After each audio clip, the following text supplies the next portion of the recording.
Assalomu alaykum hurmatli brifing ishtirokchilari. Nurota tumanida 2025-yil 1-mavsum tashabbusli byudjet axborot portalida avaz berish jarayonida g'olib bo'lgan tashabbuslarni tasdiqlash va fuqarolar tashabbusi jamg'armasi mablag'larini yo'naltirish to'g'risida hisobot bersam. Prezidentimizning 2021-yil 13-apreldagi byudjet jarayonida fuqarolarning faol ishtirokini ta'minlash bo'yicha qo'shimcha chora-tadbirlar to'g'risidagi 50/72 qarori qabul qilindi.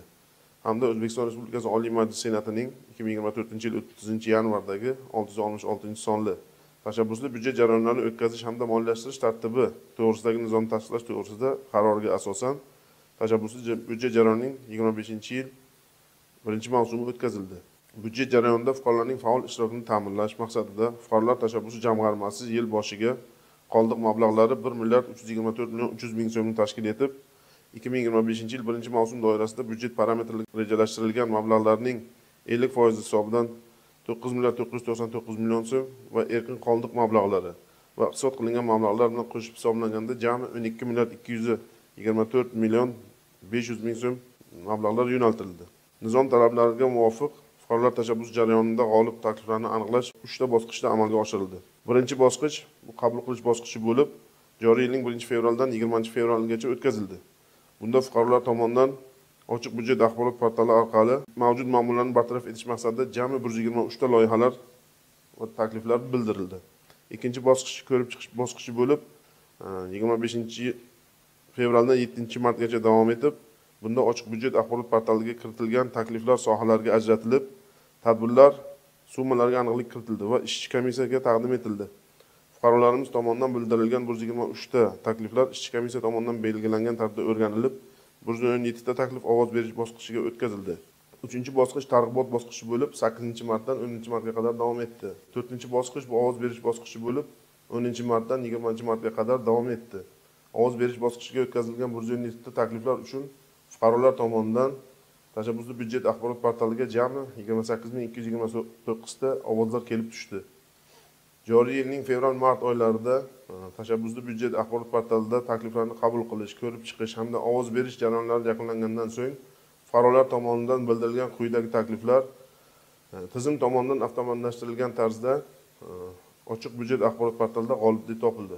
Jumladan, Yangi hayot mahallasiga qarashli Yangi bino qishlog'i 11-maktabda usti yopiq yechinish xonasi dush zamon talablariga mos keladigan sun'iy qoplamali stadion qurish taklifi 4177 ta ovoz to'plab, bu loyihaga 1,5 milliard mablag' ajratildi.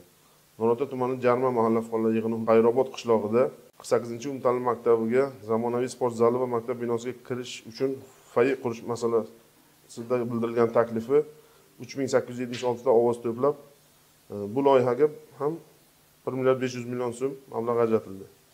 Nurota tumani Jarma mahalla fuqarolar yig'ini Oqqula qishlog'idagi 12-umumta'lim maktabiga usti yopiq mini futbol stadioni qurish loyihasi 3476 ta ovoz to'plab 1,500,000,000 so'm mablag' ajratildi. Nurota tumani Kattasoy mahalla fuqarolar yig'ini Kattaish qishlog'idagi 43-maktabda usti yopiq futbol stadioni qurish taklifi 2859 ta ovoz to'plab 1,300,000,000 so'm ushbu loyihaga mablag' ajratildi. Nurota tumani Bo'ston mahalla fuqarolar yig'ini hududidagi 29-umumta'lim maktabi hududida zamonaviy sport zali qurish taklifi 2808 ta ovoz to'plab, ushbu loyihaning xarajatlariga ham 1,500,000,000 so'm mablag' ajratildi. Nurota tumani Jarma mahalla fuqarolar yig'ini Jarma qishlog'i qabrisoni atrofini o'rash va kirish darvozasi o'rnatish yoritish chiroqlari bilan ta'minlash taklifi 2236 ta ovoz to'plab, ushbu loyiha uchun 1 milliard so'm mablag' ajratildi. Shuningdek, Qadoq mahalla fuqarolar yig'inidagi Baroq, Qadoq qishloqlaridagi ichki yo'llarni asfaltlash, mahalliy aholi uchun qulaylik yaratish maqsadida yo'l infratuzilmasini yaxshilash loyihasi 2820 ta ovoz to'plab, ushbu loyihaga 1,499,000,000 so'm mablag' ajratildi.